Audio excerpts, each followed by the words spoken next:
I can settle down and be doing just fine till I hear an old train rolling down the line.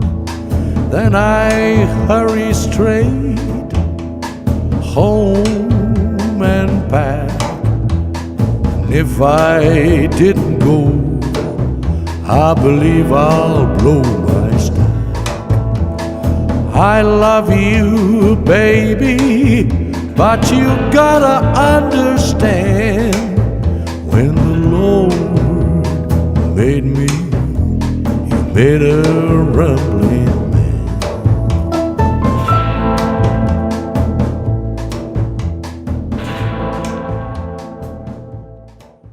Sta preparando una pizza che quando io e Pina, socia e compagna, pensavamo, ma portiamo la pizza col tonno? No, il tonno no. Ieri parlavamo pizza col tonno, oggi Giovannini pizza col tonno. È la pizza giusta, è bellissima, è buona, perché l'agrume, noi lavoriamo molto con l'agrume essiccato, con la buccia dell'agrume per darci i profumi, quindi per me è una pizza proprio buona e profumata per dare la giusta solarità sempre però abbinate sempre al discorso mediterraneo, al discorso Sicilia. Penso che la pizza Giovannini sia una pizza anche riflessiva, sia una pizza, la pizza gourmet è una pizza che dà anche a pensare quando uno mangia, e penso che queste tracce che sta mettendo siano perfette, siano in completa sintonia.